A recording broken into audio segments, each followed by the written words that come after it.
नमस्कार दोस्तों, मैं संदीप कुमारी अलवर राजस्थान से बहरोड क्षेत्र में स्थित एक छोटी सी ढाणी रहने वाली हूँ। मैंने अपने 11वीं से एमए बीएड तक की जो पूरी पढ़ाई है वो ससुराल से ही की। मैंने 2015 से सरकारी नौकरी की तैयारी करना शुरू किया। 2015 में मैंने पहला एग्ज़ाम राजस्थान पुलिस का दिया, लेकिन मैं असफल रही। 2016 में रीट में भी मेरा परिणाम वही रहा। मैं अपनी तैयारी सेल्फ स्टडी के माध्यम से कर रही थी, क्योंकि उस समय ना तो मेरे पास में कोई फ़ोन था, ना ही कोई जानकारी थी तैयारी कैसे की जाती है, और ना ही कोई ज़्यादा बुक्स थी मेरे पास में। 2017-18 में मैंने रीट स्कूल लेक्चरर जो 2020 में हुई सेकंड ग्रेड के एग्ज़ाम पूर्ण स्ट्रेटजिक तैयारी के साथ दिए, लेकिन तीनों में ही मेरा परिणाम निराशाजनक रहा।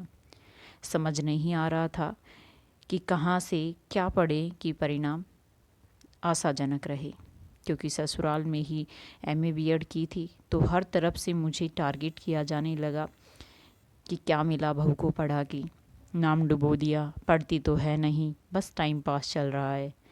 ऐसा मजाक सिर्फ मेरा ही नहीं, मेरे पूरे घर वालों का उड़ाया जाने लगा। और ये सब बातें मेरे सहन से बाहर तब हो गई जब मेरे कैरेक्टर तक पे उंगलियां उठा दी गई।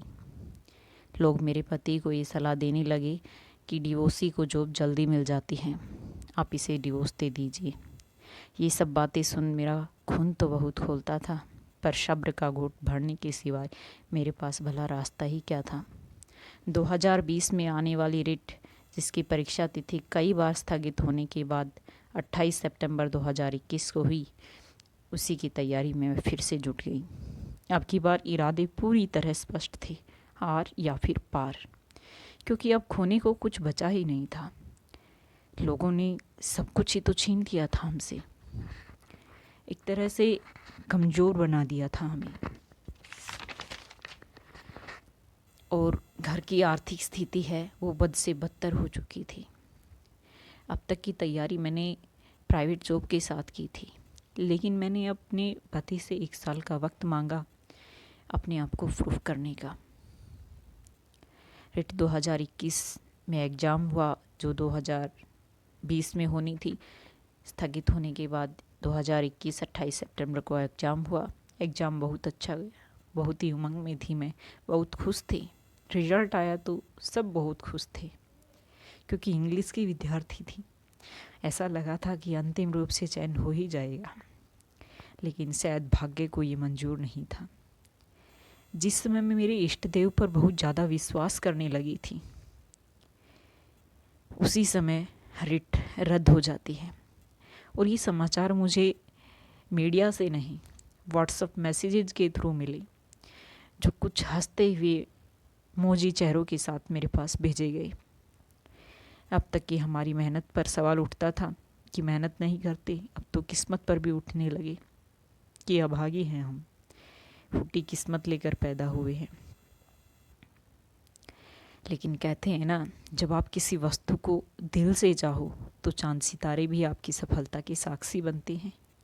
हुआ कुछ यूँ कि जिन लोगों ने हमारे पूरे परिवार को हमारे विरुद्ध खड़ा कर दिया था, अब हमारी मेहनत का तांडव देख मेरी पूरी फैमिली मेरे साथ खड़ी हो गई थी। वो मेरी तरफ एक उम्मीद की निगाहों से देखने लगी थी। तो कैसे हार जाती, कैसे हार सकती थी मैं ये सब देखकर। उसी समय हमारी पटवारी और वीडियो का रिजल्ट आया, लेकिन दुर्भाग्यवश वह भी हमारी वही हालत रही जो अन्य परीक्षाओं के अंदर रही। जब घर वाले हमारे साथ खड़े थे तो भला बाहर वालों को ये बात कैसे सहन हो जाती। रिट रद्द होने के कुछ दिन बाद एक जनाब हमारे घर आते हैं, हाय हेलो होती है, पेपर रद्द होने पर दुख जताया जाता है। हमने भी सोचा कि हमें सहानुभूति देने आए हैं, तो हम भी बताने लगे कि हमने किस प्रकार से मेहनत की। लेकिन उन शख्स ने हमारे उन सभी इरादों पर तब पानी फेरा जब उन्होंने कहा कि मैडम बाकी तो छोड़िए, आप ये बताइए कि आपने पेपर कितने लाख में लिया था। हम सहमे से खड़े रह गए, जैसे कि मानो हमारे पैरों के नीचे से ज़मीन नहीं खिसक गई हो। मेरा पूरा परिवार दूसरी बार मेरी वजह से मजाक बना, लेकिन मुझे और मेरे इष्ट देव को ये बात बिल्कुल मंजूर नहीं थी। 2 साल हो गए थे बेरोजगार हुए। घर वालों से किसी तरह मिन्नती की कि हमें 1 साल और चाहिए, फिर जैसा आप कहोगे वैसा करेंगे। फिर हम यूट्यूब की दुनिया में आए। वहाँ ईश्वर की कृपा से हमें इतने मेहनती, जुनूनी, संघर्षशील, इतने अच्छे कंटेंट प्रदान करने वाले टीचर्स मिले कि मतलब हमारा जीवन ही बदल गया। डॉक्टर अजय चौधरी, जीके और psycho course, doctor Ashok Sharma, English class courses हमने वहाँ से परचेज किया, और धीर सिंह धोभाई सर, जिनकी मोटिवेशनल क्लास का तड़का, मतलब इन तीनों ने जिस तरह से हमें दिशा निर्देश दिए उनके सब्जेक्ट में, हमने वैसे ही उनको फॉलो किया। और डॉक्टर अशोक शर्मा और धीर सिंह धोभाई सर पर्सनली भी, मतलब हम उनसे बहुत मोटिवेट होते थे। जब जब हमने उनकी आवश्यकता महसूस की, हम डॉक्टर अशोक शर्मा सर के पास फ़ोन करते, वो हमें मोटिवेट करते। और धीर सिंह धोभाई सर की तो क्लासेज ही काफ़ी थी। जैसे जैसे इन तीनों ने हमें दिशा निर्देश दिए, हम अपनी स्ट्रैटेजी को उसके साथ खड़ा करके आगे बढ़ते रहे। 2022 में हमारा पहला एग्ज़ाम लैब असिस्टेंट का था, जो बहुत अच्छा हुआ, बहुत खुश थे हम। उसके बाद रेट हुआ, काफ़ी अच्छा हुआ। फर्स्ट एड हुआ, एवरेज पेपर हुआ हमारा, और हम लगातार तैयारी पर लगे रहे। हमने एक दिन के लिए ये नहीं सोचा कि अब आराम करते हैं, बस अब हमें कहते ना कि अब सारे पापों का हिसाब चाहिए था। सेकंड ग्रेड की तैयारी की, बहुत अच्छा पेपर हुआ। फिर संस्कृत डिपार्टमेंट का सेकंड ग्रेड का पेपर दिया, एवरेज पेपर गया हमारा। थर्ड ग्रेड काफ़ी अच्छा पेपर हुआ। इंग्लिश के स्टूडेंट हैं हम। रिज़ल्ट ये रहा कि हमारे पहले पेपर का रिज़ल्ट आया, यानी लैब असिस्टेंट, जो 2022 में हमारा पहला पेपर था। जब हमारा थर्ड ग्रेड का पेपर होने को 7-8 दिन बाकी थे, यानी 27 फरवरी को पेपर था, और 22 फरवरी को हमारा रिज़ल्ट आया लैब असिस्टेंट का, जिसमें हम अंतिम रूप से चयनित हो गए। हमारी खुशी का ठिकाना नहीं रहा।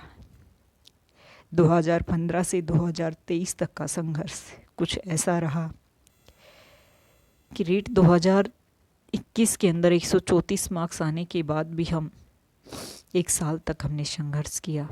रेट 2022 में हमारे 129 नंबर आए। First grade, second grade, third grade के परिणाम आने बाकी हैं। उससे पहले ही हमारे घर एक खुशी आई।